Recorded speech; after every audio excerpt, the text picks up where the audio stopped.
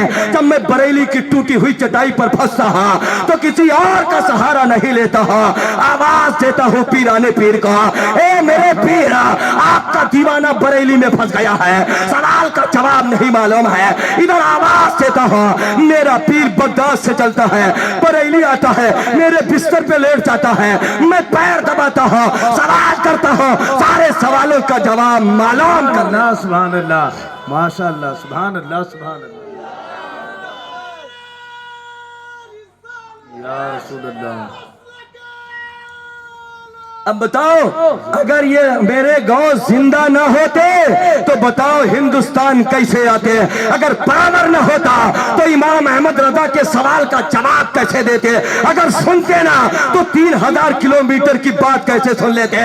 یہی تو ہمارا ایمان ہے, یہی تو ہمارے امام کا بھی امام ہے کہ میرے غوث کو وہ پاور ہے جسے جو چاہے عطا فرما دے. تو دونوں ہاتھ اٹھا کر یا رسول اللہ, آخری بات, جیسے بیج ڈالو گے ویسے پھل کاٹو گے. اپنے لڑکوں کو رشوت کھلاؤ گے تو یزید کا وفادار ہوگا, حسین کا وفادار نہیں ہوگا. بھائی کا حق مارو گے تو نمازی نہیں ہوگا, مسجد کا غدار ہوگا. جیسے بیج ویسے پھل. بغل میں کھیت ہے, دھان کا فصل لگا ہے, 4 مہینے سے کسان اسی کی رکھوالی کرتا ہے. آج اگر اس کا بیٹا جائے اور کہے گیہوں کاٹ کے لاؤں گا, علامہ نور عالم کہے پاگل تو نہیں ہو گیا, ابے یہ دھان ہے, دھان ملے گا, گیہوں نہیں. اب اگر تلسی پور کا پاگل کہے کہ میں نہیں مولانا گیہوں کاٹوں گا, آپ کا دماغ خراب ہو گیا ہے, تو یہ اساتذہ سمجھ جائیں گے اس کی چوڑی مس ہو گئی, اس کو گورکھپور کے بیری ڈاکٹر کے شاٹ کی ضرورت ہے. بھاگ کر کے ماں کے پاس جائیں گے, کہیں گے تیرا بیٹا پاگل ہو گیا ہے. ماں کہے گی مولانا تم پاگل ہو گئے ہو, میرا بچہ تو ابھی ناشتہ کر کے گیا ہے. جب مولانا پورا واقعہ بتائیں گے تو ماں سمجھ جائے گی چوڑی مس ہو گئی ہے. وہی ماں جو گیلے بستر پہ سوتی ہے, بچے کو سینے پہ سلاتی ہے. وہی ماں جو اپنے پیٹ پہ پتھر باندھتی ہے لیکن بچے کو بھوکا نہیں دیکھتی ہے. وہی ماں زنجیر نکال کر کے دے گی, مولانا لے جاؤ جلدی زنجیر ڈال دو, اس لیے کہ گیدھان کی کھیت میں گیہوں نہیں کاٹا جا سکتا ہے. اب مجھے کہہ لینے دیا جائے, ملٹی میڈیا موبائل دکھوا کر کے امام حسین کا غلام نہیں پیدا کیا جا سکتا ہے. 24 انچ کا ٹی وی دیکھ کر کے صدر الشریعہ کا وفادار نہیں مل سکتا ہے. پینٹ شرٹ اپنی بیویوں کو پہنا کر کے حضرت فاطمہ الزہرا کی کنیز والی بچی نہیں مل سکتی ہے, اور جو ہے نقاب پہن کر کے تلسی پور کے چوراہے پر اجنبی مردوں سے دھکا کھا کر کے تم کبھی نمازی اولاد نہیں پیدا کر سکتے ہو. اگر چاہتے ہو کہ میرا بیٹا امام احمد رضا کا غلام ہو جائے, تاج الشریعہ کا عاشق ہو جائے, اور خواجہ غریب نواز کے در کا فقیر ہو جائے, اور جو ہے حضور صدر الشریعہ کا وفادار ہو جائے, تو اے تلسی پور کے نوجوانوں, ایک ہاتھ میں قرآن لینا پڑے گا, دوسری ہاتھ میں نبی کی شریعت لینی پڑے گی. اس کی روشنی میں جب تمہاری بیوی 9 مہینہ کی زندگی کاٹے گی, 9 مہینہ کے بعد جب تلسی پور کے علاقے میں جو بچہ پیدا ہوگا وہ امام احمد رضا تو نہیں ہوگا لیکن ان کا غلام پیدا ہو جائے گا. خواجہ غریب نواز تو نہیں آئیں گے لیکن ان کے غلام ضرور پیدا ہو گئے. خواجہ غریب نواز کے علاوہ اب تو غوث پاک نہیں آئیں گے لیکن ان کا غلام ضرور پیدا ہوگا. تاج الشریعہ نہیں آئیں گے لیکن ہمارے علاقے میں ان کا غلام ضرور پیدا ہوگا. اب کہہ لینے دیا جائے, اگر غوث کا غلام آ گیا تلسی پور میں, اگر امام احمد رضا کا عاشق آ گیا, تو پورے علاقے میں وہابیت کا جنازہ نکل جائے گا, سنیت کا جنازہ نکل جائے گا, اور مسلک اعلی حضرت کا بول بالا ہو جائے گا. اس لیے قرآن پڑھو, پڑھاؤ, اپنے اولاد کو حافظ قرآن بناؤ. اور یہ جو مدرسہ دیکھ رہے ہو, جس دن یہ مدرسہ مٹ گیا سمجھ لینا جنازہ پڑھنے والا نہ ملے گا, فاتحہ کرنے والا نہ ملے گا, جنت کی دعا کرنے والا نہ ملے گا. احسان ہے اس مدرسے کا جو ایسا جوہر آپ کو دے رہا ہے جو دنیا میں بھی آپ کی ضمانت ہے، قبر میں بھی آپ کی ضمانت ہوگی۔ استغفر اللہ ربی من کل ذنب واتوب الیہ۔ اگر بولنے میں غلطی ہوئی ہو سارے لوگوں کو حاضر و نادر بنا کر توبہ کرتا ہو۔ استغفر اللہ ربی من کل ذنب واتوب الیہ۔ السلام علیکم ورحمۃ اللہ وبرکاتہ۔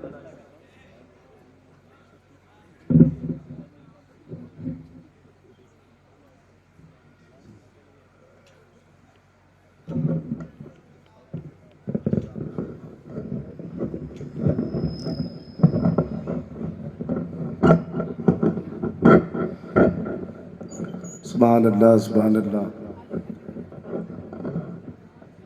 بہت ہی نایاب گفتگو، نصیحت آمیز گفتگو ہم تمامی حضرات خطیب اہل سنت حضرت علامہ مفتی خورشید احمد صاحب قبلہ مصباحی مدہ ذلہ العالی سے سماعت فرما رہے تھے۔ آپ دیکھ رہے ہیں ممبر نور پر مناظر اہل سنت، خلیفہ حضور تاج الشریعہ، حافظ احادیث کثیرہ حضرت علامہ و مولانا مفتی شمشاد احمد صاحب قبلہ شیخ الحدیث جامعہ امجدیہ گھوسی ممبر نور پہ تشریف رکھتے ہیں۔ بس تھوڑی دیر میں حضرت کی نایاب گفتگو سے ہم تمامی حضرات مستفیض ہوں گے۔